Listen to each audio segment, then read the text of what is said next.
Tonight, a CNN town hall event. Hillary Clinton opens up about the hard choices she's made and the big one around the corner. Making a decision to run for president, which I have made once, is a really hard choice. As Secretary of State, she logged nearly 1 million miles. Stared down foreign leaders. Russia and China will pay a price. And stood with the president during times of crisis, sharing successes. Osama bin Laden is dead. And failures. What happened in Benghazi was a terrible tragedy. Now, one of the most influential women in the world is standing by to answer pointed and personal questions about global threats, America's challenges, and her next chapter. I think the most important questions are not, will you run or can you win? I think the important questions are, what's your vision for America, and can you lead us there? This is a CNN Town Hall exclusive. Hillary Clinton's Hard Choices. From Washington, in the night studio at the Newseum, here's Christiane Amanpour. We want to welcome our viewers in the United States and around the world to a candid conversation with Hillary Clinton. You may have seen her do interviews lately, but not like this. Members of our audience will join me in asking her questions. CNN has invited them from colleges and universities and civic and social groups in the Washington area. And we've also asked viewers to submit questions through Tumblr. Nothing is off limits as we dig deeper into Clinton's book, Hard Choices, and much more. So now, please welcome the former Secretary of State, Hillary Clinton.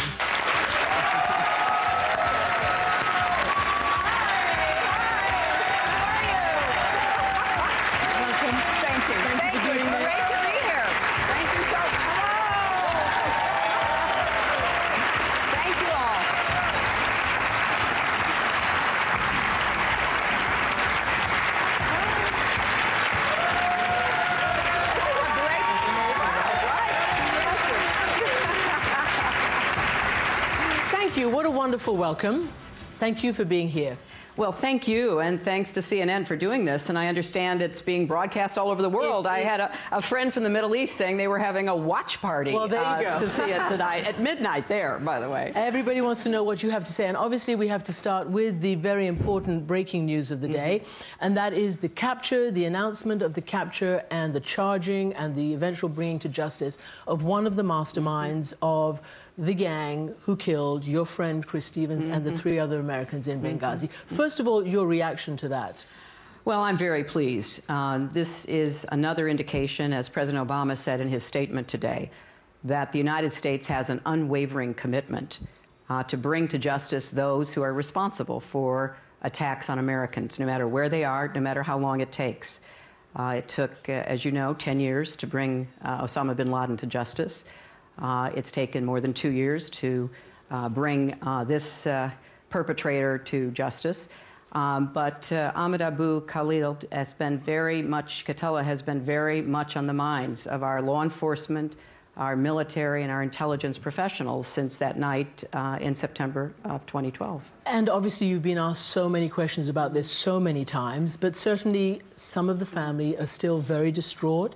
One of the mothers said that she still feels all this time that she has not had sufficient answers. How do you relate to her as a mother? Oh, I totally relate to her as a mother, or to any of the family members of the 4 Americans who were killed that night.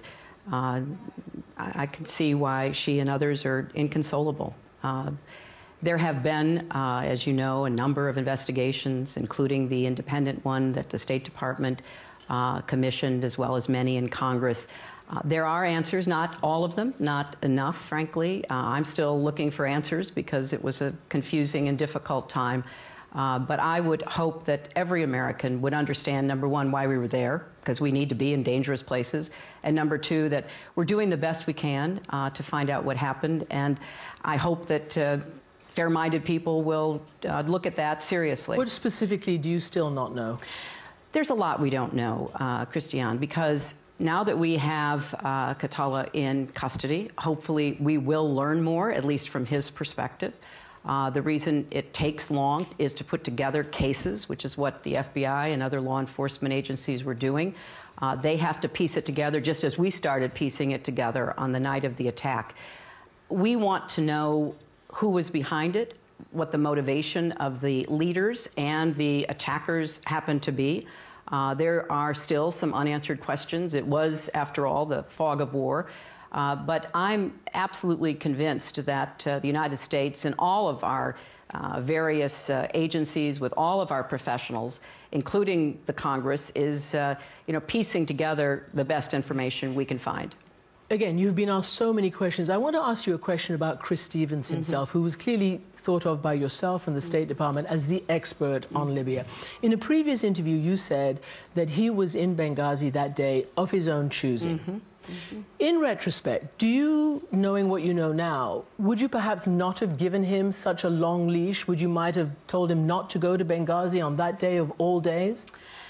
Well, that's a difficult question because our ambassadors are the personal representatives of the President of the United States. We send people who we believe have the understanding of the cultures and the political systems that they are working in. And it's very hard to second guess. I'll give you another example. When Robert Ford, then the ambassador to Syria, decided he was going to drive right up to rebel-held areas and to show American support, there were a lot of people who said he shouldn't do that. But he spoke, and he spoke Arabic. He was assigned to Damascus for a reason, because he was so knowledgeable, and he argued very strenuously. I want to go. America needs to be present. Chris Stevens probably knew Libya as well as anyone else currently serving in our diplomatic corps. He spoke the language, and he made decisions that I believe had to be respected, and therefore he was in Benghazi on that fateful night. Can I just ask you for a yes or no, now that you know what you know? And we're field reporters too, and we go out to very dangerous places. But in retrospect, might you not have held him back on 9/11 of all days? Well, I think if any of us had known that there was going to be a wave of attacks, remember it started in Cairo that day and swept across the region, I think we would have certainly cautioned and maybe even directed people to, just shelter in place, so to speak, and wait to see what was going to happen. You have been asked every which way about whether this might prevent you from running for president. But in one interview you said, actually, no, you got quite feisty, and you said, no, this might be a reason to run for president. What did you mean by that? What I meant is I had the great privilege of leading the State Department and the nearly 70,000 people who work there and for USAID across the world. We send Americans into perilous, dangerous places all the time. And I believe that's the right decision. We have to do it prudently, of course, but we need to be where things are happening that can affect us, the security of our country, of our friends and our allies, and so much else that we hold dear. And so, for me, that is part of the DNA of America. And when people have every right to second guess and question, but when they say the United States shouldn't be in these dangerous places, I just fundamentally disagree. I don't think we should be retreating from the world, and that would be a position that I would, strongly advocate. Well, as you've said and as we've seen, it's an incredibly dangerous and scary world right now. This is a town hall. We're going to go to our first question, and there we have it. Dorothea Wolfson from Johns Hopkins University. Secretary Clinton, Iraq is in crisis and may fall to the terrorist group ISIS. Do you believe that President Obama was wrong in quitting Iraq as he did in 2011? And what should the United States do moving forward? Great question, and obviously it's very much on everyone's minds. Let me just give a little bit of history, not too much, but context. When President Bush decided, before President Obama became president, that we would leave Iraq in 2011, the United States would end its combat mission unless the Iraqi government agreed to ask us to stay under the same conditions that we have all around the world. It's called a status of forces agreement. I was involved in a lot of the efforts to come up with what our offer would be, and we made such an offer to then Prime Minister Maliki, and he would not accept the status of forces agreement. Some now say, well, you should have made him, or you should have... But that's not the way it works. I mean, you have to, if you're going to have American troops in harm's way, and we knew Iraq would be quite dangerous for a long time, unpredictable at the very least, you have to have the host government, in this case Iraq, say, okay, here's what we want, we're signing this agreement which will protect American soldiers. We didn't get that done. And I think in retrospect, that was a mistake by the Iraqi government, and others are looking at that, including in Afghanistan now. The second point I would make is I think it's imperative that the government of Iraq, currently led by Maliki, be much more inclusive, much more willing to share power, involve all the different segments of Iraq. And I believe strongly that if Maliki is not the kind of leader who can do that, then the Iraqi people need to think seriously about the kind of leader they need to try to unite Iraqis against what is a terrible, imminent threat from these most extreme terrorists. Mrs. Clinton, this is a very, very dire situation. This is an al-Qaeda offshoot who's got a big amount of land, the biggest it's ever had. And last week you were asked about what should the U.S. response be, and you said, well, right now we shouldn't be giving the kind of military help or doing the kind of military activities that the Maliki government wants. Since you said that, more cities have fallen. These ISIS people are banging on Baghdad's door. Do you think now, or what do you think now? Should the United States do military, go in with Iran? That's a hard choice, but should they do that? It's a very hard choice. And sitting here, I can't answer it except to tell you this. Unless you get conditions met and assurances made by Maliki, remember, he purged the military we helped train. He forced out a lot of the commanders who are the most able commanders. And you cannot run a military action against extremists like this if you don't have the best possible military. And I think that right now, I'm not privy to these conversations anymore, but I think I know the players well enough. There are those hard negotiations going on. We are certainly not putting any American soldiers at risk. No boots on the ground. With respect to air attacks, which have been mentioned, that has to be part of a larger package. And I believe that that is the subject of intense negotiations with the Iraqi government. I know that the president ordered additional military personnel to go buttress our embassy, the biggest embassy in the world in Baghdad, against these kinds of threats. And then finally, when it comes to third parties, whether they be Iran or any of the other countries in the region, that has to also be carefully thought through. And so the question is, does Iraq fall, or do you go in with Iran for a tactical reason in this case? I am not prepared to say that we go in with Iran right now until we have a better idea what we're getting ourselves into. I know that the commander of the Quds Force is in Baghdad right now, meeting with Maliki and his advisors and supporters. They want to do for Maliki what they did for Assad, namely to provide the bulwark of protection. In the case of Syria, they did it against what started out as moderate opposition that has now unfortunately morphed into many more extremist groups. What they want to do in Baghdad is basically to envelop Maliki in the Iranian embrace, maybe even use their own troops in Iraq as they did in Syria. That is a very difficult position to put the United States. They are, though, against al-Qaeda. So let me just now go to the floor, because this is a town hall. You're going to get another question. Yeah. Hi. Secretary Clinton. My name is Tatiana Sabai, and I'm wondering on the issue of Syria what you believe the administration can and should do in order to engage and support what remains of the moderate opposition and take a more active role in addressing the humanitarian crisis. Well, thank you for that. And I write a whole chapter about Syria in my book, Hard Choices, and I call it a wicked problem, because it is. And in the book, I obviously write about what is now publicly known. I recommended that we do more in the very beginning to support the moderate opposition, because I believed at the time that they would be overwhelmed by Assad's military force and that they would open up the door to extremists coming in. I worked with General Petraeus, then at the CIA, Secretary Panetta, then at DOD, and we made a presentation about how we thought that kind of vetting and training and equipping could go. And it would not be a big operation by the United States, but it would show whose side we were on, and it would begin, I hoped, to tip the balance. That hasn't happened until recently, but now we are involved in doing more on behalf of that. We also worked very hard to get the political opposition, the moderate political opposition, to be better organized. and to try to, again, present an inclusive front so that they would be a stronger force to negotiate with Assad. Now, Mrs. Clinton, did you yes. say there is arm and train going to happen now? It's public information that that the United States government, along with other allies, are looking at ways to help support what the moderate opposition is. They are badly outnumbered by both the Assad forces and the extremists.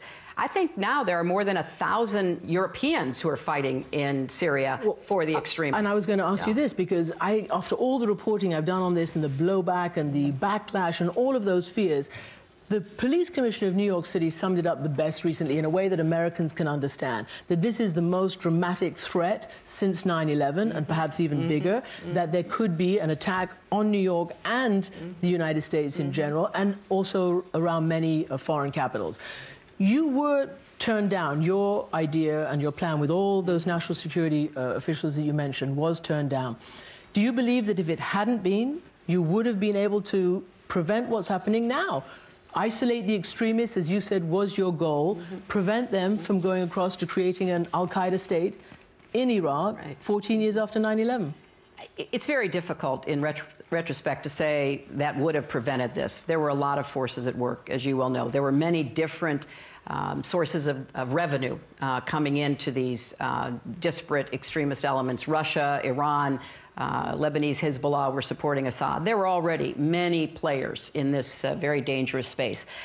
But I did believe then, and I believe now, that it is important for us to know what's happening on the ground in these places. And unless you build relationships with people who you think are at least hopefully sharing some of your same goals and objectives, you lose contact. You don't know what's happening. And that Clinton, leaves it even more dangerous. Your own ambassador, the person you appointed, Robert Ford, to Syria, resigned, and he told me in his first interview that he did so in protest and on principle because he could no longer defend the Obama administration's policy. And we see where we are in the world because of this. I want to ask you, should you have tried harder?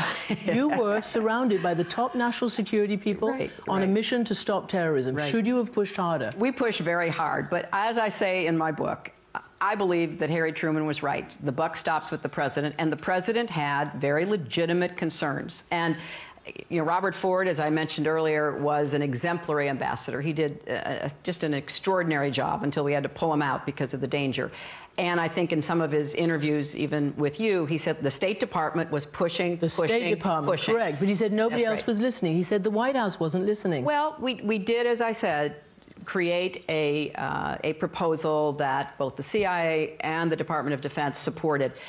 But I want to hasten Would you do that? Would you do it in the future? Of course, I would always speak out. I would always go back again and, arm and train. Well, I said we should have done it, 2+ years ago. But I want to be very clear.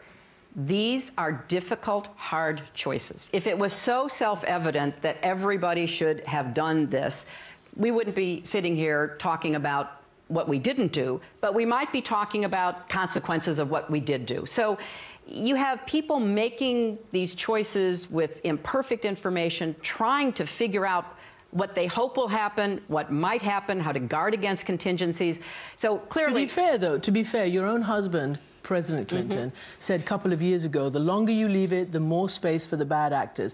And to be fair, many of your own officials who we've just talked about, plus UN officials, have been warning about this backlash for a long, long time. Well, and most people believe that this is precisely what would happen. If terrorism and stopping terrorism is America's fundamental national security prerogative, was this a failure? Well, I think it's too soon to tell, but let me just quickly add that originally this was a rebellion by Syrians themselves. And it was clearly Assad's goal to turn it into a battle with terrorists. There weren't terrorists initially.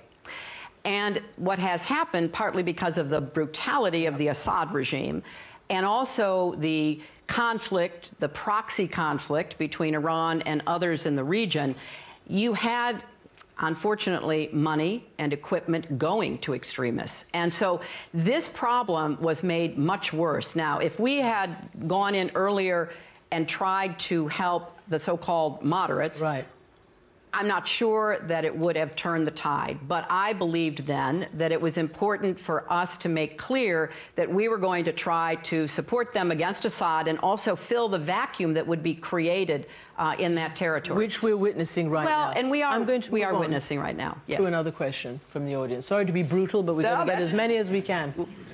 Thanks very much, Madam Secretary. A very good afternoon to you. My name is Francisco Gonzalez. I'm a professor at SAIS, which is part of Johns Hopkins. We train many worthy individuals who work for you at the State Department.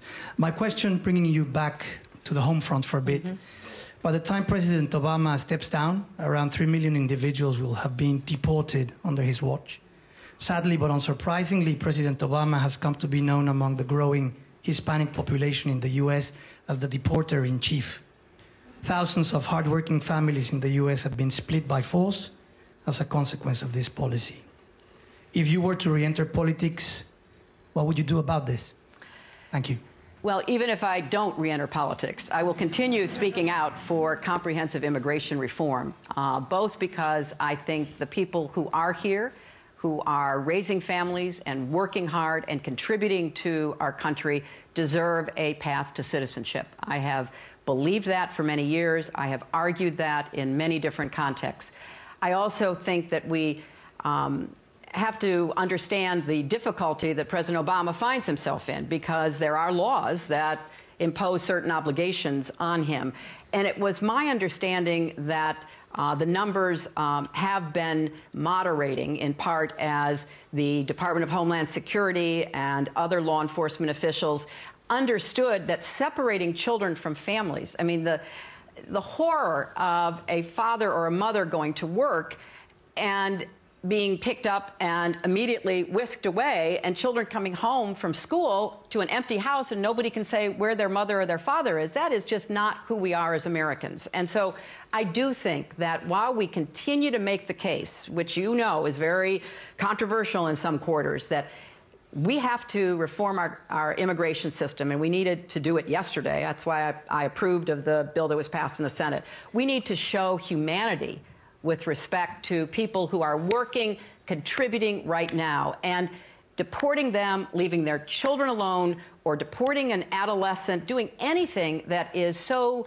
contrary to our core values just makes no sense. So I would be very open to trying to figure out ways to change the law, even if we don't get to comprehensive immigration reform, to provide more leeway and more discretion for the executive branch. And what about right now?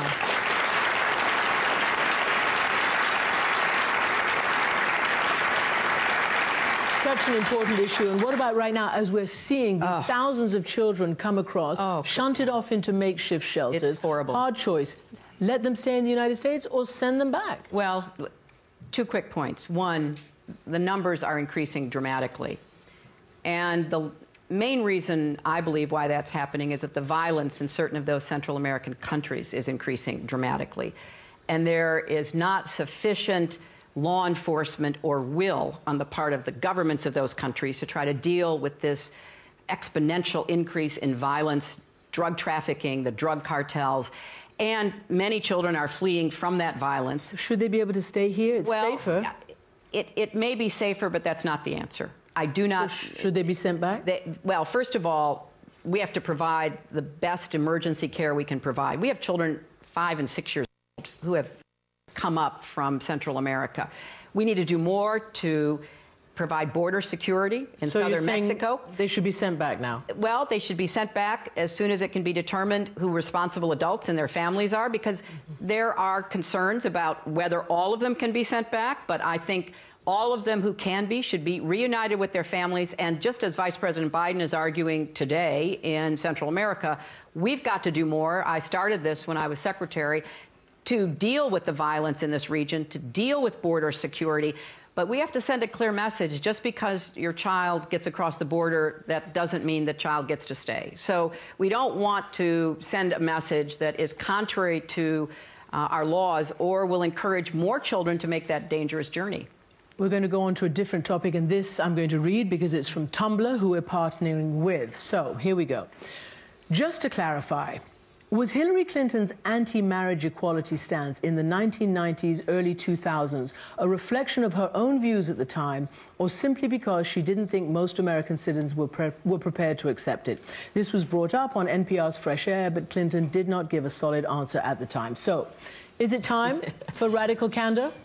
Well, You said you liked that statement. I do, and I made a very clear statement when I got out of the State Department. It was free to comment on domestic political issues that I fully support marriage equality, that like most Americans I know, my views have changed over time. I think evolved is the word that a lot of people have used. It fits me as well as it fits others. In large measure based on the experiences that I had with so many people who I knew and cared about, and it really became very clear to me that if we're going to support marriage in our country, it should be available to everyone, regardless of who they love, and that this marriage equality issue is a great human rights issue. So yes, I evolved over time, and I'm very, very proud to state that I'm a full supporter of marriage equality right now.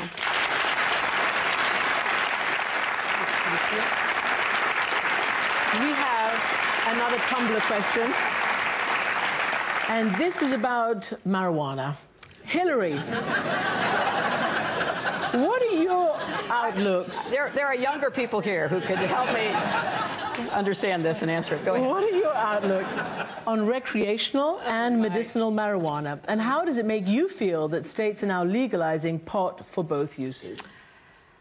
Well, at the risk of committing radical candor. That's what we want here. Yes, well, I have to say, I think we need to be very clear about the benefits of marijuana use for medicinal purposes. I don't think we've done enough research yet, although I think for people who are in extreme medical conditions and have anecdotal evidence that it works, there should be availability under appropriate circumstances. But I do think we need more research because we don't know how it interacts with other drugs. There's a lot that we don't know. So on medicinal purposes. On recreational, you know, states are the laboratories of democracy. We have at least 2 states that are experimenting with that right now. I want to wait and see what the evidence is. Do you want to wait and try it? You said you've never smoked. No, I didn't do when I was young. I'm not going to start now. Let's go to the audience. Another question. Hi. Hi. My name is Gail Santa Maria. I'm from Maryland. I'm a teacher. My question is about guns. I'm very concerned about the proliferation of guns in America, especially as it pertains to school shootings. Right. Do you think that reinstating the ban on assault weapons and banning high-capacity magazines would do any good? Yes, I do. I do. Good. You know,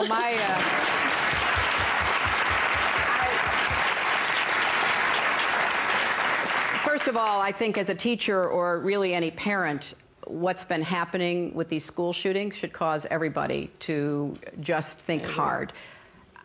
We make hard choices and we balance competing values all the time. And I was disappointed that the Congress did not pass universal background checks after the horrors of the shootings at Sandy Hook, and now we've had more in the time since. And I don't think any parent, any person should have to fear about their child going to school or going to college because someone, for whatever reasons, psychological, emotional, political, ideological, whatever it means, could possibly enter that school property with an automatic weapon and murder innocent children, students, teachers. I'm well aware that this is a hot political subject. And again, I will speak out no matter what role I find myself in. But I believe that we need a more thoughtful conversation. We cannot let a minority of people, and that's what it is a minority of people, hold a viewpoint that terrorizes the majority of people. And you are about the 5th person in the last weeks, parents, another teacher, just interested citizens, who have said something similar to me. So my view is that, yes, we need to thrash this out in the political realm. But the vast majority of Americans, even law-abiding gun owners, people background checks that work. Who want background checks that work, information that is shared immediately, and an awareness that, you know, we're going to have to do a better job protecting the vast majority of our citizens, including our children, from that very, very, very small group that is unfortunately prone to violence, and now with automatic weapons can wreak so much more violence than they ever could have before. My question is, why does anyone? Sorry, ma'am. Sorry. I got carried away. I'm sorry. That's no. It's a good answer. Many people want to know this, obviously. Yeah. Can we go for another question? Hi, my name is Margie Arguello from the Johns Hopkins University. Secretary Clinton, my question is, are there any plans to lobby for the proposed Family Act or to create legislation that would provide paid maternal leave for women in the workforce? Well, as you know, we have the Family and Medical Leave Act in our country. It was, I think, the first bill my husband signed back in 1993. It's not paid leave, but it saved people's jobs when they had to take time off. But it didn't cover every business, and so it did have gaps. And I have been a strong proponent of trying to fill those gaps, giving more people the chance to do what is most important in life, and that is to balance work and family and to take care of your family obligations, whether it's a newborn child, a sick child, an aging relative, or any other emergency. Some local communities are passing paid leave provisions. New York just did so. And I support trying to figure out how we're going to do more to give families that peace of mind and the guarantee they're not going to either lose their job or their income while they try to fulfill the most human of responsibilities. So we need to look to see how we make that work, what the conditions would be, but it's unfinished business in my view. So should paid maternity leave for companies be mandated by law? You know, it is in many parts of the world, many parts of the developed world, not here. Should it be? I think eventually it should be, but right now we're seeing some very good proposals being implemented in other parts of the country so that we have answers. You know, it's like the debate over the minimum wage. Now? Well, because I don't think politically we could get it now. So I think what we're doing is what we've done in various parts of our history in the past. States try things out, and then we check to see how it's working, and then we try to take it to the national level. And, you know, the Massachusetts health care reform, that was an example that was then adopted for the Affordable Care Act. So I think with paid leave, we ought to encourage states and localities that have the political will to do this to begin to implement it, and then we ought to try to see how we can expand it. All right, well, we have lots more questions for you. We are going to keep asking about the hard choices that Secretary Clinton made when she was in office and those that she may face if she in fact runs for president. We'll also touch on one of her other roles as a soon-to-be grandmother. We'll be right back.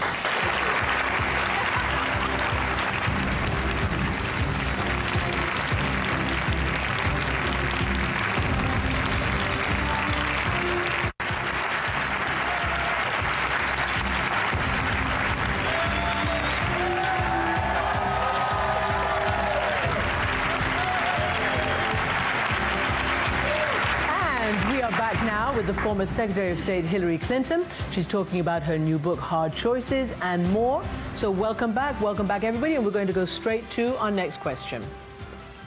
Hi, my name is Christiane Gonzalez. I'm a student at GW from Massachusetts. My question is, if you could describe yourself in 3 words, what would they be? Oh, my gosh.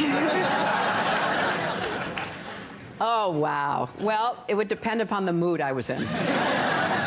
You know, some days it's a little less favorable than other days. You know, I've described myself in the past as intense, as, you know, passionate, as service-minded, because that's how I've tried to live my life. And, you know, sometimes, just like every other human being, I'm disappointed in what I did or didn't do, or whether it was the, you know, meeting my expectations and all of that, and then I have other less happy words to describe myself. But one point I want to make really quickly, and that is, and I say this to young women and young men, but I'm primarily asked by young women, is if you're going to go into the public arena, how do you think about yourself and how do you behave?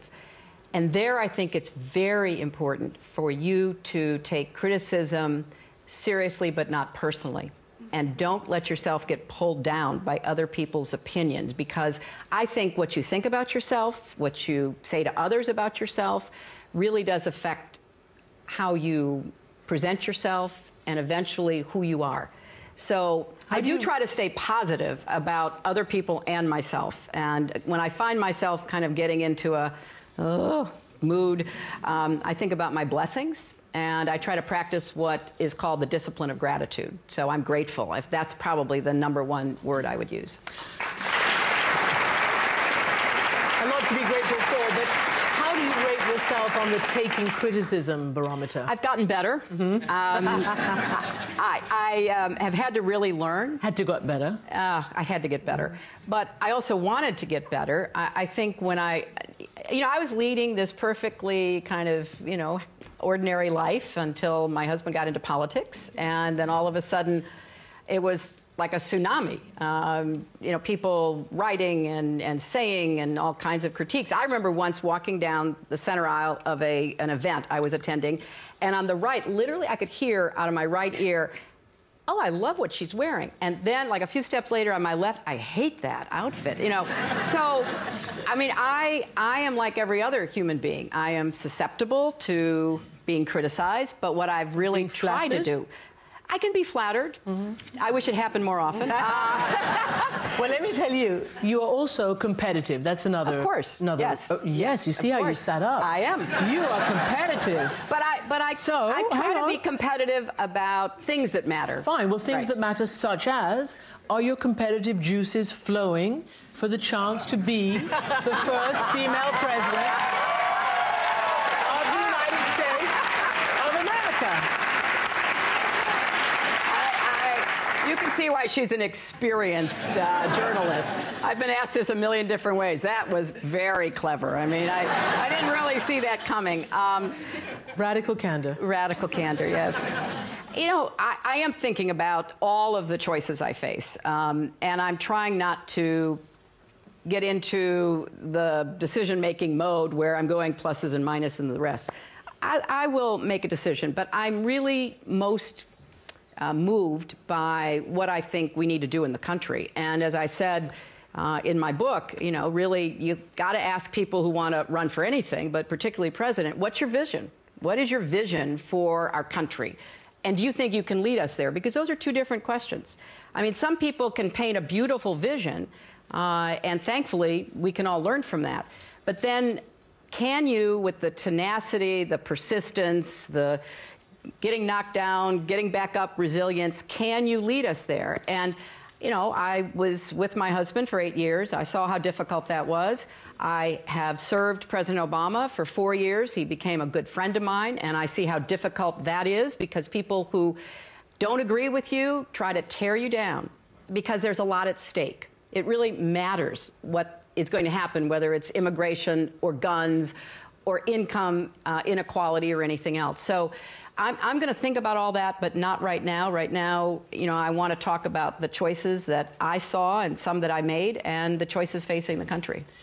You, in 2008, were less personal when you ran. I wonder whether you were consciously less personal. Did you resist being personal because you're a woman and you thought about being a woman and how should a woman be? I think that's a very perceptive comment. I'm very proud of the support that I had when I ran, and President Obama and I ran a really hard campaign to the very end. And surprisingly, he asked me to serve as a Secretary of State, which I thought was a great message about how you should keep working together regardless of politics.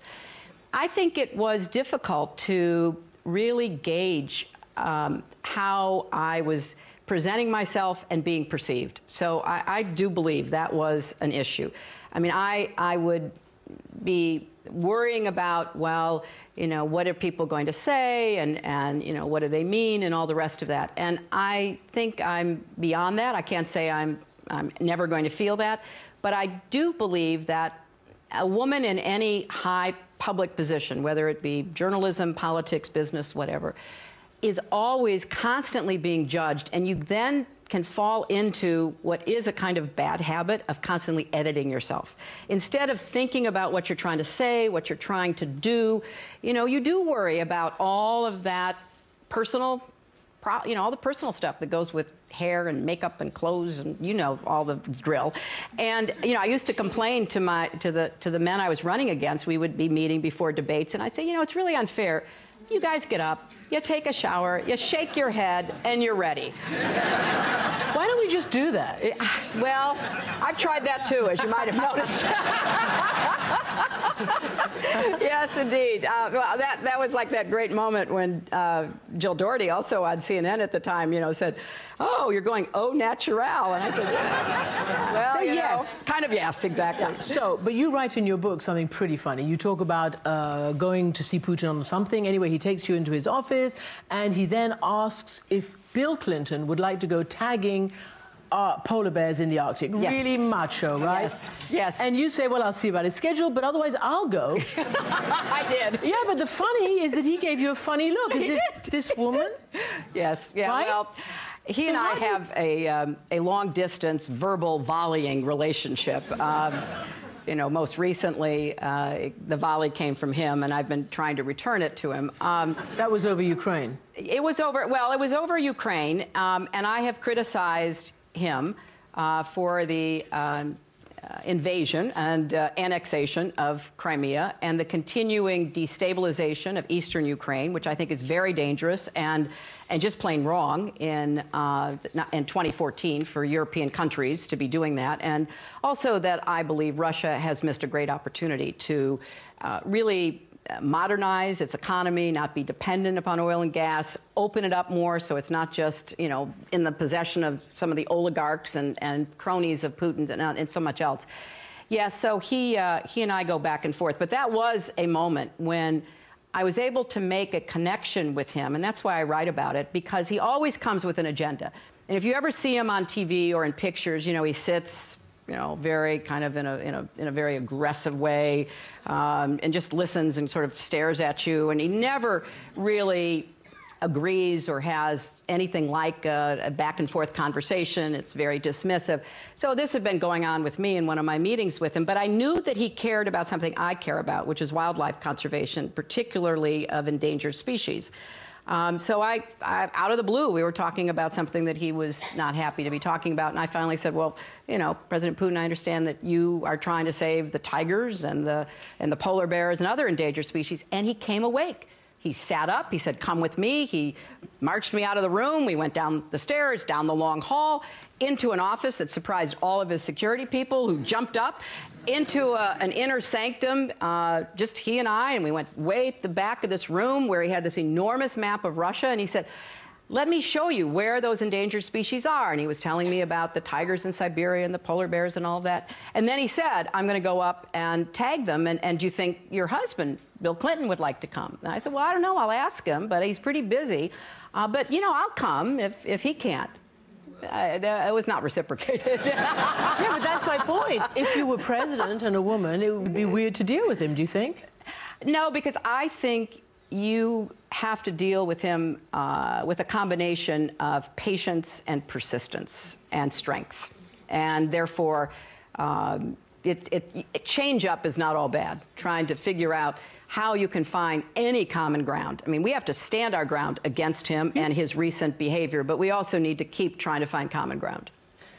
We have a word cloud. This is, you know, part of our Tumblr.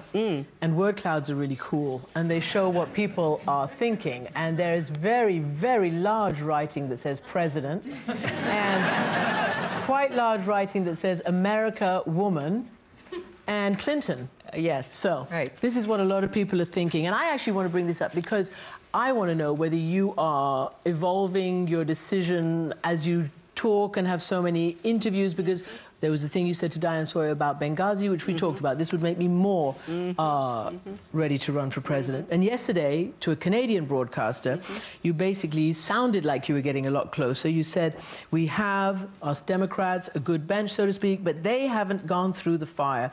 Part of the reason why there's a big drumbeat for me is because I've done it. Yes. Are you getting closer? No.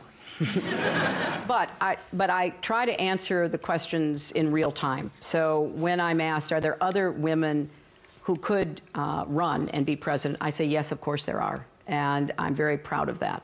But there's a great deal of interest in encouraging me to do so. And I do think part of it is I've gone through it. And it's a very difficult process. I mean, let's just, as I write in my book, when I ended my campaign and then Senator Obama and I began to talk about how I would support him and Bill would support him and what we would do to make sure he was elected, we were both exhausted. I write about this private meeting we had where we both snuck out to have it so nobody like her would know that we were meeting so we could really clear the air and start a conversation. And we sat across from each other like two awkward teenagers on a date. And it took a while to break the ice, even though I'd known him and I'd supported him when he ran for the Senate, of course. So we began to develop this relationship. But one of the common grounds of that relationship was our common experience running for president. And in fact, when President Obama asked me to be Secretary of State, he said, look, I know that I have to deal with the economic crisis. I don't have any choice. This is the most pressing crisis facing our country. But we have a lot of problems around the world. You can get out there and hit the ground running and begin to deal with that. So that experience shapes you. It, for better or for worse, I suppose, it does give you a sense of your stamina, your resilience, your flexibility. And the president and I really respected that in each other. Let me go to the audience again for another question. Hi. Hi, Secretary Clinton. I'm Chase Suddeth from Luray, Virginia. I just wanted to know that my generation is very dissatisfied with the partisanship in Washington and across the country. What steps should be taken to improve bipartisanship? And also, where do you see the relationship between the Senate, the House, and the executive branch in the next decade or so? Great and complicated question. Thank you. And let me just briefly say, because this is something I could talk about for a long time. I think, first of all, there are two parties or two groups that have to do more to achieve what you're talking about.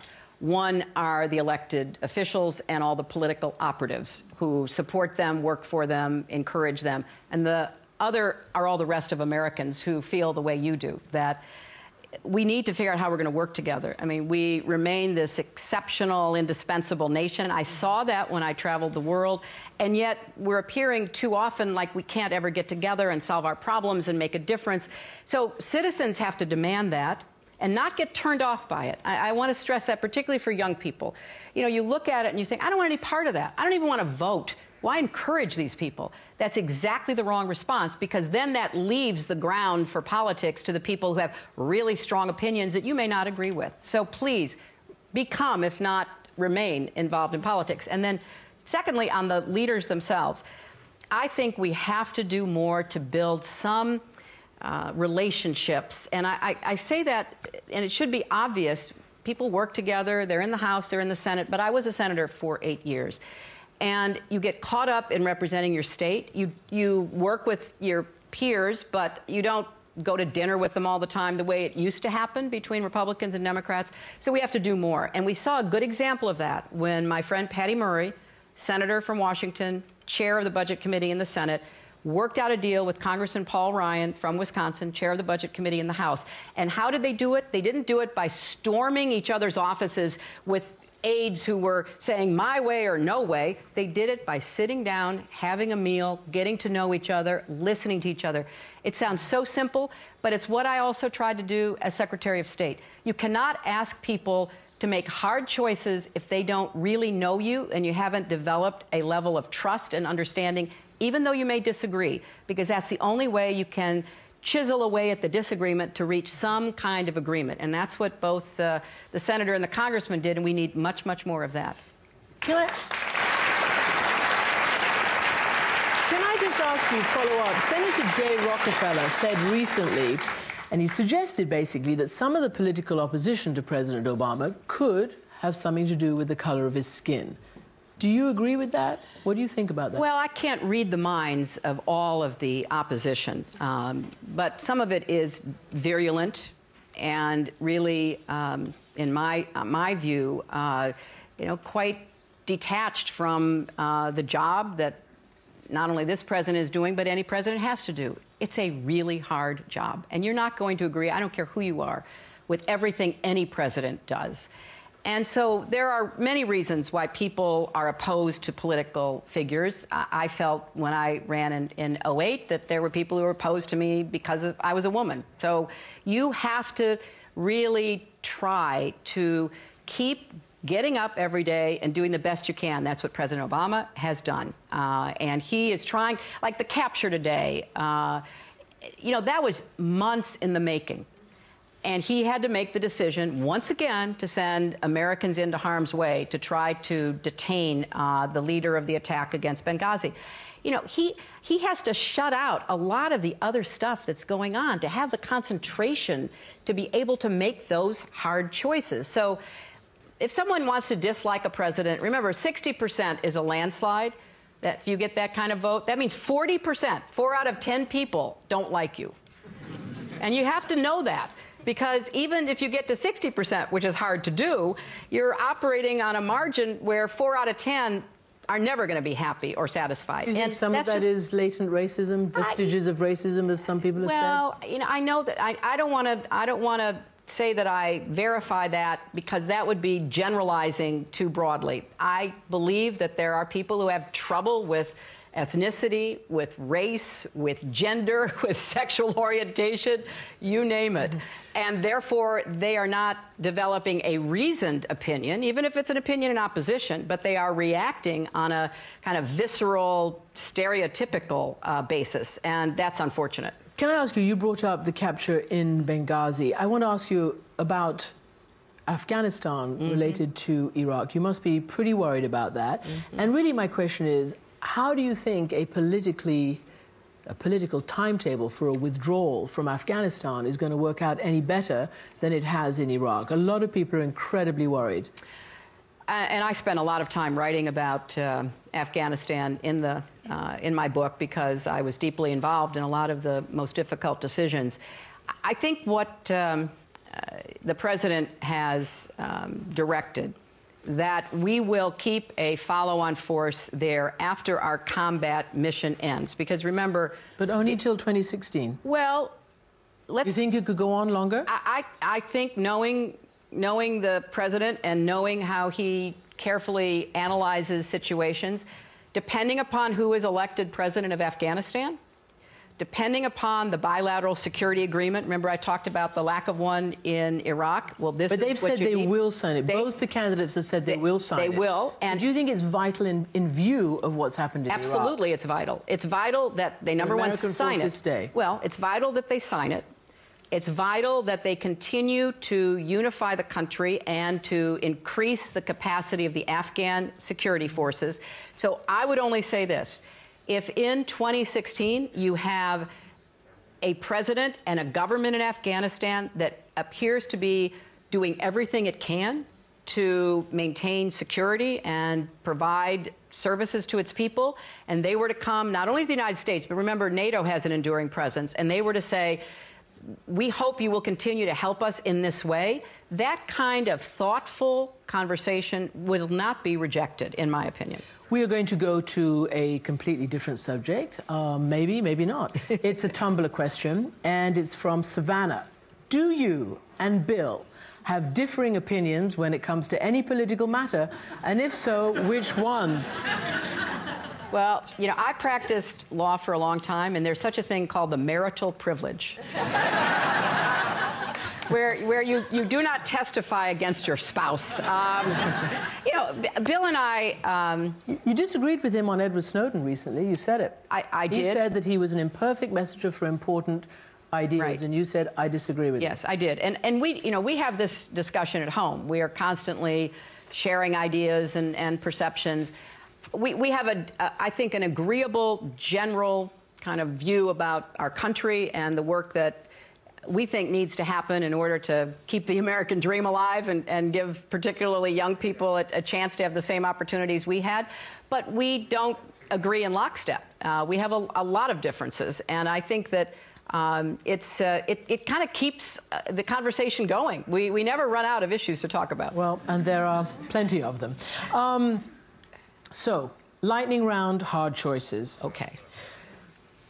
A lot of people, and we've been covering this for a long time, this appalling situation of sexual assault against women in the United States military and some men, but terrible. And as you know very well, fellow senators or your former colleagues trying very, very hard to get a fair justice for these women complainants, victims of this sexual assault, people who've gone out to fight our battles. So, do you believe... Hard choice. Would you take this out of the chain of command?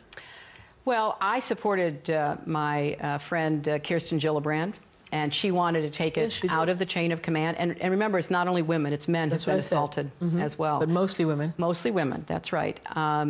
And she was a fierce advocate for it. It was not successful this time around. Another approach was taken. But I think everybody on both sides of the aisle knows if there is not evidence that this other approach is working, then we should go back to Kirsten's proposal. Take it out of the chain of command. That's right. I don't know whether I'm at the end of my time or not, but well, keep going. All right. You mentioned, in answer to the question about partisanship and gridlock, how everybody should vote and get involved because that would deny the extremes the voice. So there is mandatory voting in Australia. Yes. The former Prime Minister, Julia Gillard, told me all about it. And that is why the extremes don't have the agenda and can't control the debate. Should there be mandatory voting in the United States of America? No, but there should be automatic registration. I think when a young person...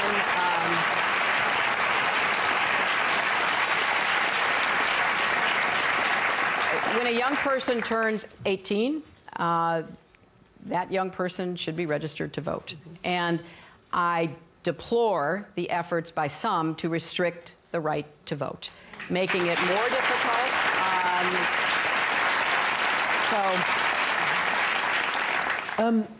Do you think there should be mandatory military or national service? And I bring that up in the post-9/11 world where 1% of the country sacrificed for the rest of the country. Right. And many people have talked about a mandatory, some kind of service in these kinds of situations. You know, at this time, I don't support a return to the draft, which is what would be required for military service. From everything that I know and have been told, the all-volunteer military works very well. But it does isolate those, as you're saying, who fight our battles. A very small percentage of Americans are wearing the uniform and out there on the front lines. So I do think that we should do much more than we are to expand the opportunity for national service and to figure out a way so that young people from all walks of life, not just the privileged, can afford to have that national service. It is a great opportunity to break down barriers. You know, one of my big concerns about our country right now is that everybody is just talking to people who are like them. There's a great book called The Big Sort. We have sorted ourselves into communities where we live with people who think like us. We go to school with people who think like us, on and on. And one of the great opportunities that the military used to provide was mixing up men.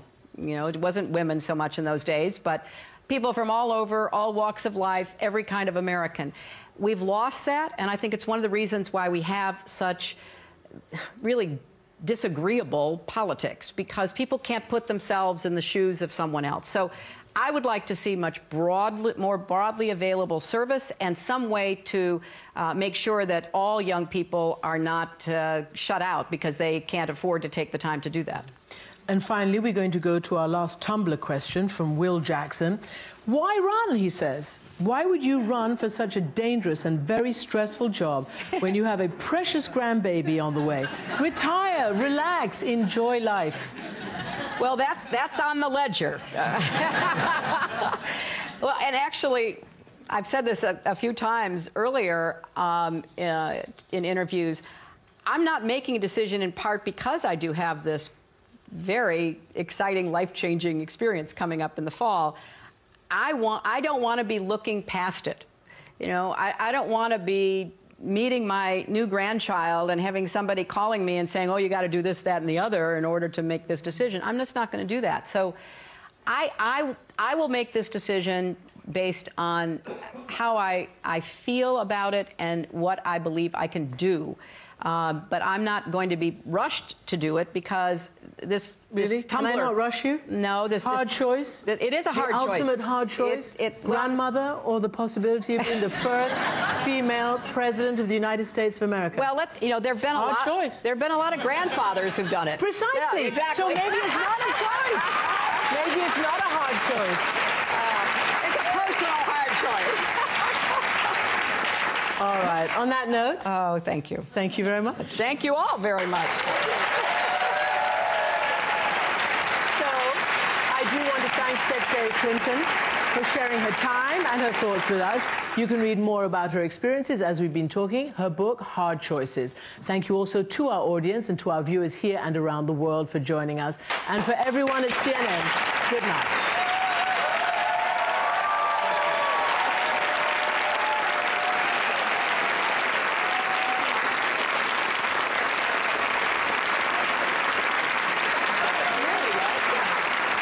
Round of applause for Hillary Clinton and Christiane Amanpour. Hello, I'm Will Blitzer. I'm here at the Newseum in Washington. You've been watching CNN's Town Hall, Hillary Clinton's Hard Choices. We once again want to welcome our viewers in the United States and around the world to this special edition of the Situation Room. You've just seen and heard Hillary Clinton talk for about an hour about all sorts of sensitive subjects, including Benghazi, Iraq, Syria, immigration, and a whole lot more. We've got a lot of coverage, a lot of analysis to do here in the Situation Room. We're in the Situation Room, Newseum branch of the Situation Room. And I want to keep all of you here for the next hour as we assess what we have just heard. What do you think? Did she do a good job or didn't she do a good job? What do you think? Good job? Good job!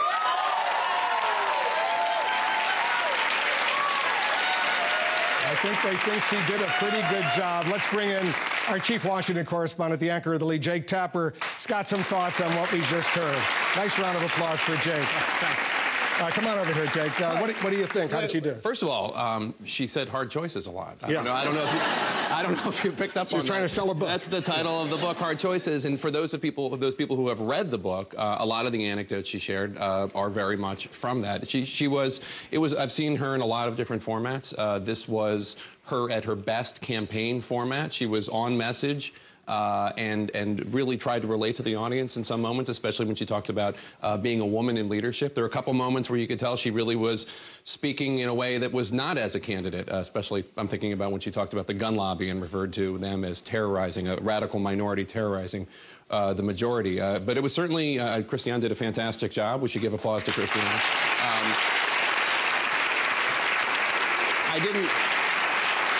I didn't learn a tremendous amount new, but I thought it was her at her best in terms of relating to an audience. All right, stand by. I want to bring John King and get his thoughts. Christiane is going to follow in a second. All right, John, you listened very carefully. I was sitting there with you. You were taking a lot of notes. What jumped out at you? At the greatest value was the diversity of the questions and the back and forth. Christiane and the audience, you should applaud yourselves. I think she gave very short answers here. She was clearly interested in moving on and discussing a lot of subjects. Sometimes candidates filibuster, sometimes senators filibuster. She was not interested in that, which is interesting. It tells you a little bit about her mindset. She was very clear, and she wanted everyone to understand, to the question from the young woman here, that she disagreed with the president on Syria. Gently and politely, she wanted to make some distinctions with the president and make it clear, and she reinforced that early on. She wanted to arm the Syrian rebels. That's important to her. Look, she's running. Her decision is whether to stop running. Right now, she is running. And so I thought it was important. To Jake's point about guns, the base will like that. The base won't like so much her words about those young kids. She showed a great deal of empathy for the young children at the border trying to get into the United States, but she also said just because they get to the border doesn't mean they get to stay. The liberal base won't like that so much. When she said she would try to reunite those young children with their families back in Central America or elsewhere. Hold on, let's give a big round of applause for our moderator, Christiane Amanpour. She's here with us as well. You did an excellent job, Christiane. Give me a kiss. Beautiful job. Send them back. Yeah.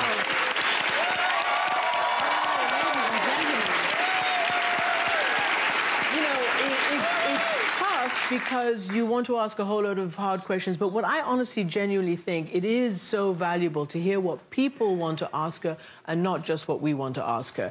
And I was very impressed by, as you said, the diversity of the questions. I think many people, all of this was substantive. People wanted to know about Iraq, about Syria, about immigration, about women. You know, many people criticized her, which is why I asked her, including many journalists, many female journalists, why did you not run as a woman last time? And I think she answered that very, very well. And she talked about maybe, you know, why the pressures of not doing that. To this lady's question, or some lady's question about maternity leave, she reminds me that America is one of only 3 countries in the world that does not give their women paid maternity leave. And I've spoken to top Christine Lagarde of the IMF. There is an added GDP boost if men and women are in the workforce at the same level, even in the United States, even in developed economies. So for that reason, as well as humanitarian and other reasons, there should be that kind of thing. She certainly sounded and looked like a presidential... I want to get to that in a moment, but she sounded and looked like a presidential candidate. What did you think? Look, I mean, look, everybody says that she's running. What can I tell you? I tried my best. I knew she wasn't gonna announce or not announce on this, but she has been sort of thinking about it and evolving. I liked her marijuana comments. I liked, you know, the gay marriage comment I thought was interesting because she did get incredibly testy during the NPR, and I thought she advanced that, and obviously had been thinking about that, and I thought that seemed to go down pretty well. Syria, for me, obviously I cover that, is an incredibly important issue. We're all terrified by the fact that an al-Qaeda offshoot has established a statelet in Iraq and in Syria, and many people believe that's because of a hands-off policy by this administration. And she is very clear, but I still wanted to know why, if this was the, you know, existential national security threat to the United States, which it is, push and push and push to change this policy. You know, her own ambassador resigned over it. You know, if there was any question, Jake, about her health, certainly did not indicate any problems at all. She was lively, she was feisty, she was talkative, she certainly was alert, and she wanted to explain her position. And she has said that if she does choose to run, then she'll do what other candidates have done and disclose her medical records. One other point to something that you and Christiane were talking about, having to do with whether she was being radically candid or speaking more as somebody keeping her options open, and that was the question about paid medical leave. She said she did not, maternity leave, she did not support it. Why not? Because it's not politically possible. That was what she said.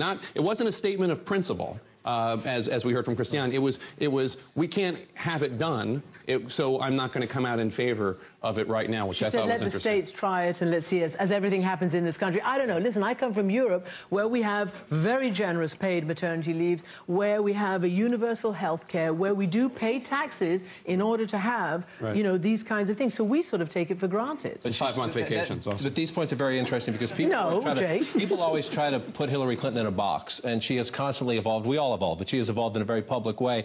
She was in the Clinton administration, her husband's administration, you know, the architect of health care. People described her as an ultra-liberal, a government takeover of health care. Well, she is a more moderate Democrat on some issues. She certainly was with the liberal base on guns right there. She was more in the center on the immigration issue. And interesting, she sounded like a states' rights Republican. Let the states try this marijuana question. Let the states try on the minimum wage. Let the states try on the family leave. And let's see how things go. And when the state proves they can do it, then maybe we try to expand it and nationalize it. So a little bit difficult to pigeonhole ideologically sometimes. And one other quick point.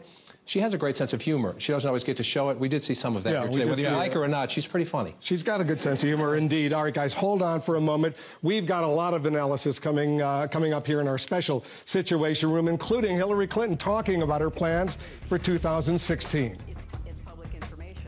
Are your competitive juices flowing for the chance to be the first female president of the United States of America?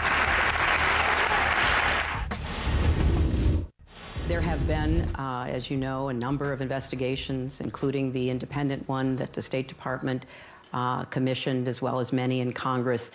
There are answers, not all of them, not enough, frankly. I'm still looking for answers because it was a confusing and difficult time.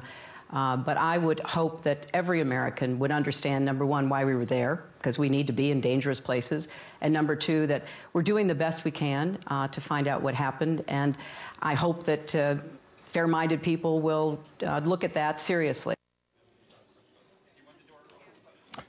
Welcome back. We're here at the Newseum here in Washington, D.C., a special edition of the Situation Room. I'm Wolf Blitzer reporting, and we're talking about CNN's town hall event with Hillary Clinton, which just wrapped up a few moments ago. Let's bring in our chief political analyst, Gloria Borger, our senior political correspondent, Brianna Keeler, and CNN political analyst, Maggie Haberman. She's a senior political writer for Politico as well. Let's go down the line. Ladies, give us your immediate thought. What do you think? I think she did very well. She got looser as time went on. I still don't hear any kind of overarching theme for what a candidacy would be like. Her discussion was very much like her book, which is a series of related issues. There is no sort of overarching message, but she was much more candid than she has been. She was much more open than she has been. She did show flashes of humor, and you did see at the end, she addressed the question of grandmother. She said there were a lot of grandfathers who have been president, too, and that's the first time I've heard her say that. An excellent point, indeed. Yeah. What did you think, Gloria? Because you've been watching her for a while. Yeah, I think there wasn't any overarching message except for I am woman, I am different, I am running as a woman this time. And what was most interesting to me was she said, in 2008 when she lost, she said it was difficult to gauge how I was presenting myself and being presented. Then she went on to talk about the hair, the makeup, being under the microscope as a woman, how different it was, how people ask her about being a grandmother and maybe didn't ask Mitt Romney so much about being a grandfather many times over. So I think that what I heard from her was this is going to be a different campaign.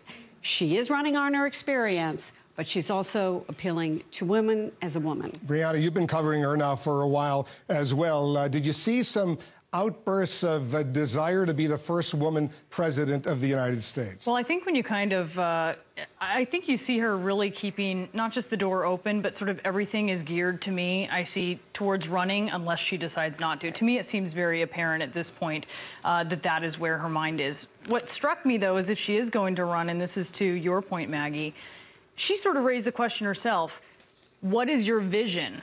Mm-hmm. She raised the question and didn't really answer it to me. I want to know sort of what her vision is. I think a lot of people do. She probably doesn't want to unveil it so quickly, but I think that is really the question that she is sort of figuring out right now. It was clear she'll take on the NRA, right? I mean, that was one thing. And then the question was, she said, and it almost sounded like she was asking about Barack Obama. It brought me back to 2008. She said, some people can paint a beautiful vision, but can you lead us there? And I thought, wait a minute, is this 2008? There is no question that she is doing a lot of throwbacks. And also, you know, she was talking about doing some candor, right? She did not answer the question about race with President Obama. No. I do think that is going to come up again and again and again. And I think she's going to need a clearer answer. What specifically, what would you have liked to have heard? I think she needed to say there are people who opposed him because of race. I think that in the Democratic primary, that is not going to hurt her, and there are people who want to hear her say that. For the voters who would be offended by that in a general election, they were probably never going to be with her anyway. But a lot of people think if she runs, there's not going to be much of a Democratic primary. Well, and then that's all the more reason to make sure that there is no daylight. That's why. You think there will be other Democrats? I think there will be someone. I don't think it's going to be what we saw last time. But why do you want to go through? Because this is the system we have. But why go through that if you don't have to? You know, and if there's a Democratic primary, people will run to her left, yes, and not to her, and not to her right. But that's to my point. That's right. Yeah. Exactly. Let me play this little clip from the town hall meeting. Watch this. Are your competitive juices flowing for the chance to be the first female president of the United States of America? You can see why she's an experienced journalist. I've been asked this a million different ways. That was very clever. I was with my husband for 8 years. I saw how difficult that was. I have served President Obama for 4 years. He became a good friend of mine, and I see how difficult that is because people who don't agree with you try to tear you down because there's a lot at stake. It really matters what is going to happen, whether it's immigration or guns or income inequality or anything else. So I'm going to think about all that, but not right now. Not right now, but she will make up her mind, presumably, by the end of the year. Well, she had said by the end of the year, and now she has said that she will be well on her way by the end of the year. So she's giving herself a little bit of wiggle room, and that fascinates me because if she decides she doesn't want to run, that's something she needs to do sooner than later to give some space to the other potential Democrats who may want to run. If she does decide that she's going to run, it helps her to put it off a little bit. And she also was, she looks back and really does not like that she declared in January of 2007 and had almost 2 full years of campaigning. Really did not like that. So I think she'll put it off as long as she won't have long to wait, though. She's a lot of pressure, a lot of pressure. She's running. Yep. I mean, she's running. I agree. Can we just say that? Right. She's running. So until she doesn't run. If she doesn't run, but I totally agree with you. Right. I mean, if she doesn't run, that will be a huge story. I mean, like, where everybody believes she's running, it'll be like, yeah, of course she's. But in the meantime, she freezes out other potential Democratic candidates. Yes, while saying it's a fantastic field and we have tons of other people, which she has said in recent interviews. There aren't tons of other people. It's very hard. Well, there is a vice president of the United States. Well, there is a vice president, and he is thinking about running, but I think that it is very unlikely he would change. And he's at the World Cup, by the way. So there are a few governors out there as well. There are, but it's not the same. And then look at, all you have to do is really look at the polls. She is, when you look at the potential field, she's in the 60s. Right. Joe Biden's the closest. That's right. He's not even in the teens, I believe. But here's the problem, and she faced it in 2008. Inevitability is not a campaign slogan. No. I am not on the inevitable candidate. I'm going to win. And polls show that not only is she expected to be the Democratic nominee, but she's also favored to win the presidential race. And it's a little early for people to think she's inevitable because it happened to her once before, and I'm sure she's thinking about How did she do on Benghazi? I think that her answer is still incomplete, and I think she's going to continue to get questions. She said, I'm still searching for answers, too. I don't think that's going to feel good to the She said there's a lot, Gloria, that we don't know. I guess that, in effect, might justify a special congressional committee if there's a lot she doesn't know. And my reporter ears perked up when I heard that, because, of course, there are questions about whether she's going to testify before this special committee on Benghazi. And now that she has come out and said to Christiane that there are a lot of unanswered questions, I guarantee you that Republicans are going to say, well, come with us, Madam Secretary, come visit. All right. Hold on for a minute, ladies, because we have a lot more coming up. Just ahead, Hillary Clinton speaks out about guns in America, also about marijuana, both medical and recreational. We have at least 2 states that are experimenting with that right now. I want to wait and see what the evidence is. Do you want to wait and try it? You said you've never smoked. We cannot let a minority of people, and that's what it is. It is a minority of people hold a viewpoint that terrorizes the majority of people. Welcome back to our special edition of the Situation Room from the Newseum here in Washington, where Hillary Clinton has been talking about her book, Hard Choices, taking audience questions. I'm joined now by 2 of the hosts of CNN's Crossfire, Van Jones and S.E. Cupp. Guys, thanks very much for helping. What did you think of that answer when she says, use the word terrorizing, talking about a sensitive issue like guns? That was a strong shot across the bow, no pun intended. Not quite accurate. Of course, the majority of people support the Second Amendment, but that was clearly her drawing a battle line between herself and Republicans and gun rights groups. And it was just one of many in this interview where she drew battle lines, not just between herself and Republicans, but herself and President Obama. To me, I think this interview was the clearest indication that she's running. She really didn't equivocate on a lot, and I think she offered up, maybe unnecessarily, a lot of opinions that people are going to read as different from the president's and certainly different than Republicans. Van. I think that's true. Well, first of all, what she said about guns, the majority of Republicans actually are for common sense gun reform. So I don't think she's drawing a line between herself and Republicans, but from some of the extremists. I will say this.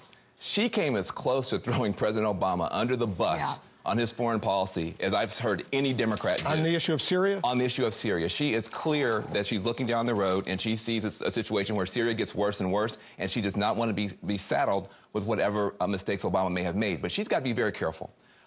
She was not concerned at all that there are a big number of Democrats that love this president, they're supportive of this president, and she seemed to have no concern with offending them, number one. She also seemed to have no concern for the left wing of this party that's very concerned about her position on some economic questions. There were students here. She didn't talk about student loans. She's got Elizabeth Warren to her left out there talking about student loans every day. She never mentioned it. So I think that she has definitely stepped forward now. She seems to be acting like a candidate. But there are parts of this party she seems to be not concerned about. Well, in her defense, a lot of those economic questions didn't come up. Fair enough. But you're right that she's going to have to draw those distinctions and deal with the far left wing of her party. But on Syria, I counted 3 times that she offered up how she would have done it differently.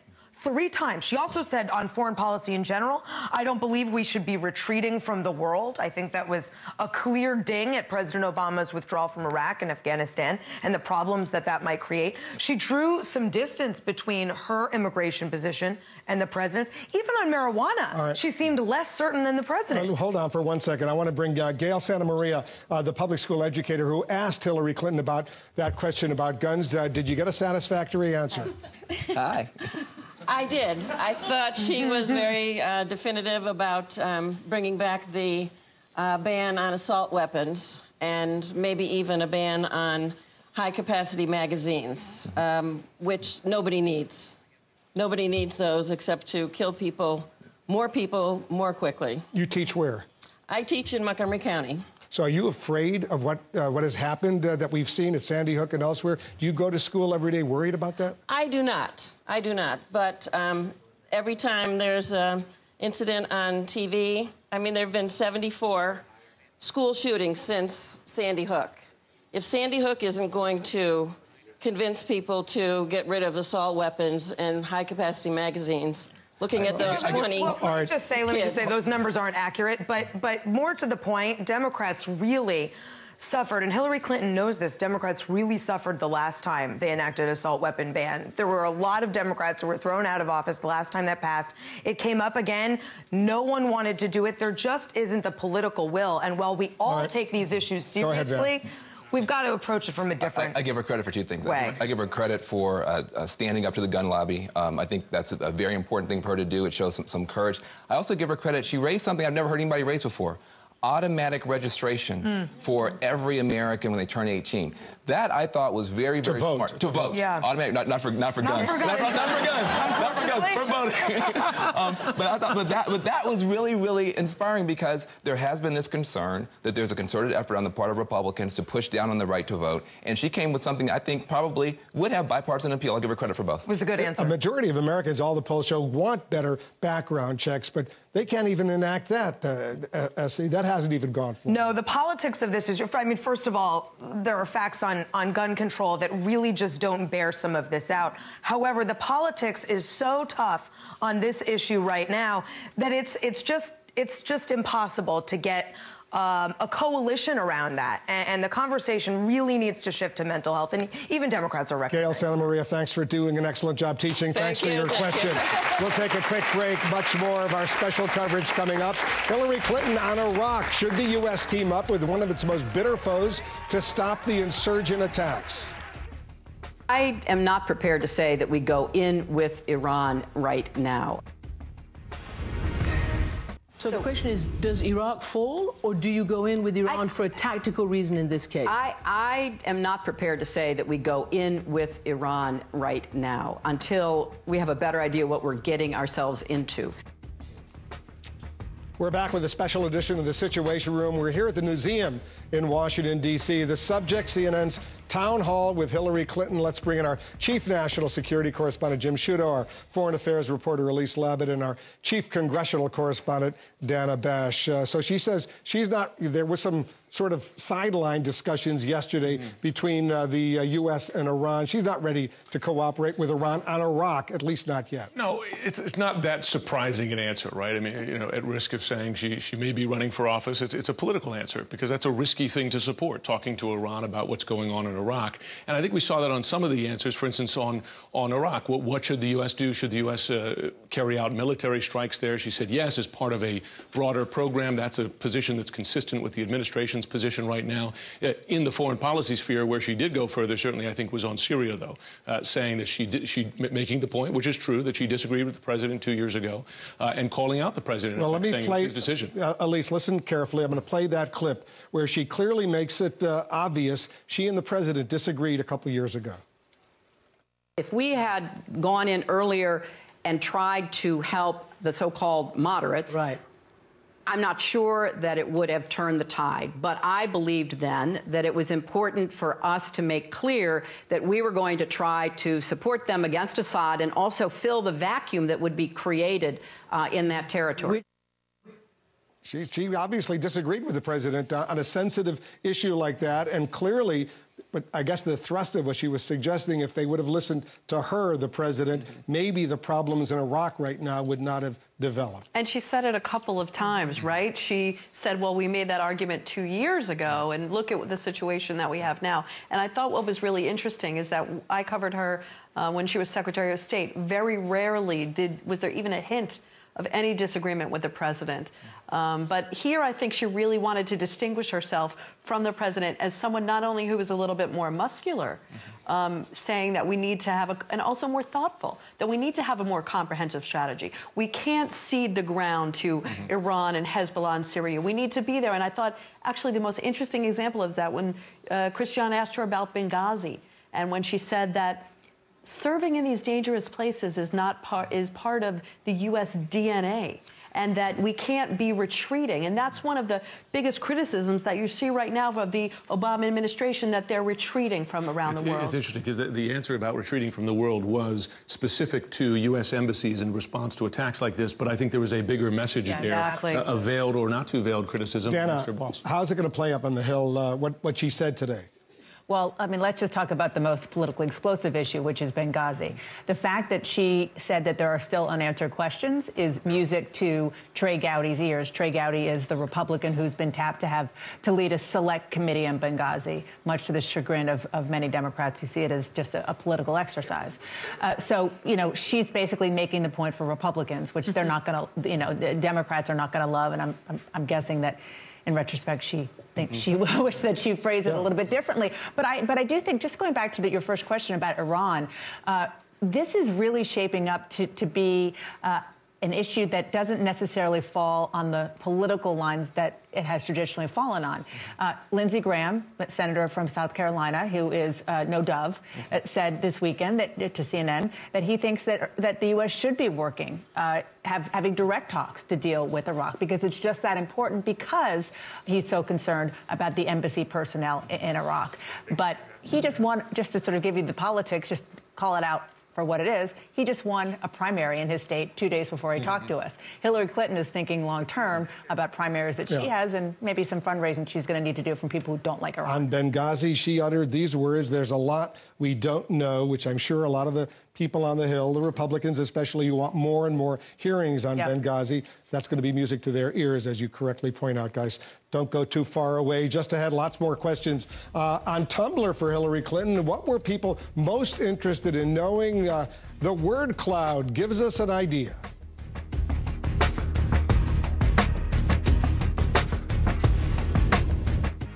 I evolved over time, and I'm very proud to state that I'm a full supporter of marriage equality right now.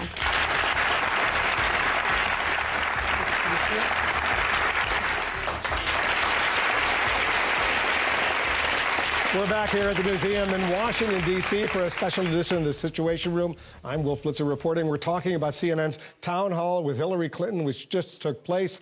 Joined once again by our senior political correspondent, Brianna Keeler, our political analyst, Maggie Haberman. She's a senior political writer for Politico, and our CNN national political reporter, Peter Hamby. What she said about supporting marriage equality, she has evolved her position over the years, like so many other people. So why was that such a critical issue the other day in that NPR interview? This was a great answer. This is the answer she should have given last week. It took her, almost 10 tries last week to get to what she should have said in the first place, which is very simple, that she supports marriage equality. That's what the Democratic base wants to hear. Frankly, that's what polling shows a majority of Americans want to hear. So it's a little shocking that she didn't get there so quickly last time. But that's, I guess, what this year is for. It's for practice. It's for her to get better, perhaps, before she does become a candidate, if she chooses to do that. it's a sensitive subject, at least for some, but she's making it clear that as far as gay marriage is concerned, she has changed her position over the years. She fully supports it. Yes, because she's where President Obama is. She's where other people are who have switched on this. Her husband switched on this. What was interesting last week that she did on the NPR interview, in addition to getting defensive, is she defended DOMA, which is not really a safe place to be. The Defense of Marriage Act. Yes, and is not somewhere that even her husband, who signed it into law, has been. Her answer here, as Peter said, was where she should be, and pretty much all she should say about it going forward. She will get pressed about aspects, but this is where she should be. Like, what would she be pressed on? I think it'll be pressed about whether certain marriages can be nullified by other states, how states, whether some bills that are state legislation that are going forward. She will get pressed on specifics. I think that she needs to keep this as her frame. Brianna, what do you think? Well, I think she's in a really safe place with this. And I sort of felt that way with a number of topics as well, including her issue on, for instance, on gun control. Right. I felt like she's kind of where the groundswell is on polling. She's kind of there. And so I think most Americans are on board with same-sex marriage. I don't think it's entirely... I don't think you really second-guess her when she says she's evolved, because I think that she's not really very much super to the left in her party. So I think it's pretty believable, but it was certainly a much more articulate answer than she gave. I think she was defensive on this last week, in part because she's perceived in the gay community as having been late to this issue. Yeah. She was very good on gay rights issues at the State Department. Everybody says this who covers this issue, but this was an area where she was behind not just members of her own party, but Senator Rob Portman spoke out in favor of gay marriage before she did. So I think she is particularly has her antenna up for this. She is going to get pressed on it again. I agree with Peter that the practice run, got the kinks out. And one other thing she said in an NPR interview last week that offended a lot of members of the LGBT community was that not that many people in the 90s were for marriage equality. And that got a lot of attention on the left as well. So she needs to sort of figure out how to talk about that. She was also asked about marijuana, recreational, medicinal. Let me play another clip. I don't think we've done enough research yet, although I think for people who are in extreme medical conditions and have anecdotal evidence that it works, there should be availability under appropriate circumstances. But I do think we need more research because we don't know how it interacts with other drugs. There's a lot that we don't know.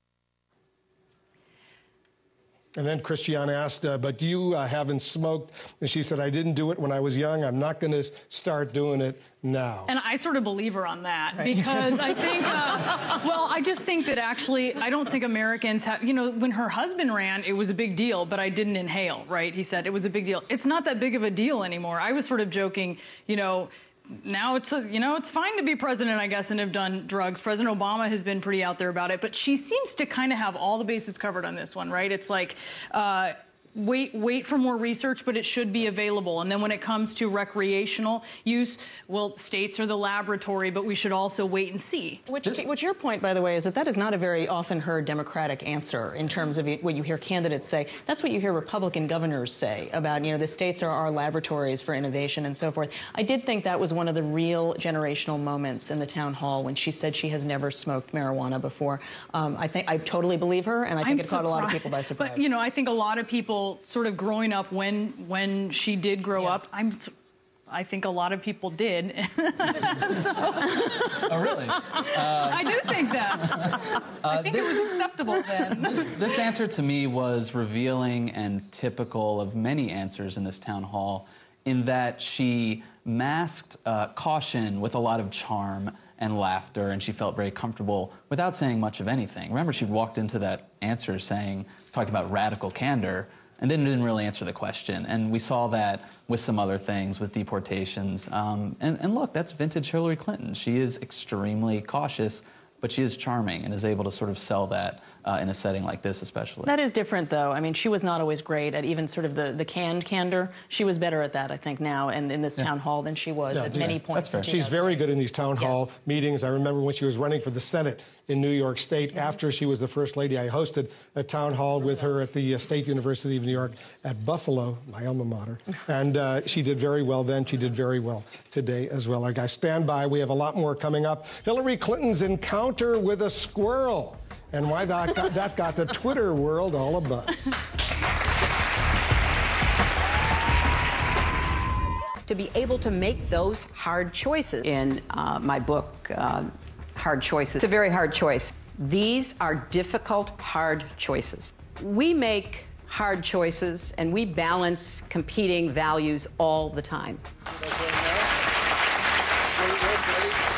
All right, you just heard Hillary Clinton talk about hard choices again and again. Now, that happens to be the name of her new book, which has clearly something to do with it. Let's get some analysis here in our special edition of The Situation Room. We're at the Newseum in Washington. Once again, we're joined by CNN senior political correspondent Breonna Keeler, our own political analyst Maggie Haberman, a senior political writer for Politico, and our national political reporter Peter Hamby. You got the sense she's trying to sell a book, right, Peter? I think that's the case. And Maggie reported today, how many books has she sold? 100,000 in the first 5 days. 100,000, that's pretty good. 100,000 hardcover books? 100,000, and ebooks, too. And ebooks, too. Is that enough for the reported, I guess, $14 million advance? Well, time will tell. Yeah. But the question is going to be, I think it debuts on the New York Times bestseller list, presumably tomorrow, Wednesday. I think the question is how long it stays there. It debuts at #1, you mean? I assume so. We don't know yet. We'll know tomorrow. But obviously she's going out there. She's selling books. She's trying to do... she's saying the title a lot. Peter, she got to make a living because remember, it was a few years ago she didn't have that much money, right? She was dead broke. Yeah, that's what she said.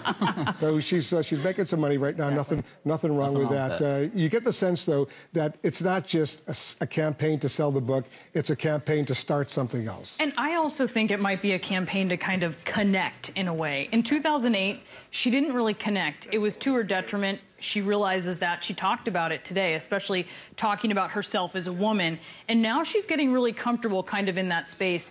And I'm always intrigued by these little sleeper moments that we see. And I saw one tonight where, as she was talking about describing herself, the word she settled on was grateful. She said, "I practice the discipline of gratitude."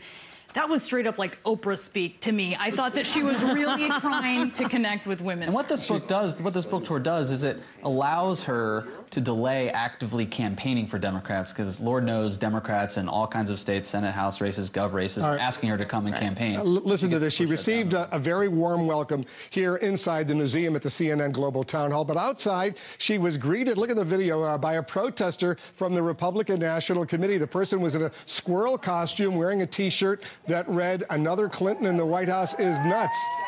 Mrs. Clinton got out of her car to shake hands with the so-called squirrel, who has followed her to a number of events. The protester says Hillary Clinton even gave a copy of her book. I guess that's pretty clever of her to do that. Huh? I think it is. She's dealing with a lot of... when she has a chance to deal with criticism with humor, we see her doing that more and more. You covered her in 2000. This was a very vintage 2000 Senate race moment of taking the criticism head on. And it works. And it's also... Even some Republicans think the squirrel is a tad goofy. So she made the most of that moment. She certainly did. And lots of super PACs and PACs are going to be traveling around the country, following her at every event, doing stunts like this. She handled it exactly the right way. She's going to have a lot of criticism, though. She brings out a lot of anger among her critics. Oh, definitely. I mean, I think that there's still a polarizing influence that Hillary Clinton has on the debate. Right now, the sense I get is that it has so much more to do with Benghazi than I'm sort of getting the female thing that I think we got in 2008. But that's just my read on it. You cover her on a day-to-day basis. Hour to hour, even. No, Yeah. I think that minute to minute. I think a lot of it centers around Benghazi and her recent tenure at the State Department. That's what the book is about. I mean, the problem for her is that the book focuses on a period in time, and there are issues that she doesn't, as she said at the top of the town hall, totally have the answers to. Not being able to answer the Benghazi question completely, I think, is going to continue to be an issue. One of the reasons she can't answer some of those questions, Peter, is because there is a sitting president of the United States. She worked for him. She did, and don't forget, Hillary Clinton is one of the most famous people in the world. So when she articulates something on foreign policy, people around the world, leaders, are listening to that. So she does have to be careful. But look, she is such a big personality, such a known commodity, and there's so much focus on what kind of a candidate will she be if she runs again? Will her candidate skills be better? Will she figure out how to deal with the media? I tend to think, and this town hall today showed, the biggest problem for her, if she runs again, might be President Obama and just answering for all the unpopular things that happened in his administration, and not just overseas, but domestically, because she was a part of the Obama administration. Peter, Maggie, Breonna, guys, thanks very much. That's it for us. Remember, you can always follow us on Twitter. You can tweet me at Wolf Blitzer. Tweet the show at CNN Sit Room. Please be sure to join us again tomorrow in the Situation Room. You can always watch us live or DVR the show so you won't miss a moment. Thanks very much. This has been a really, really special event. I'm so glad all of you have been watching. I'm Wolf Blitzer from the night studio at the Newseum in Washington, D.C. The news continues next, right here on CNN.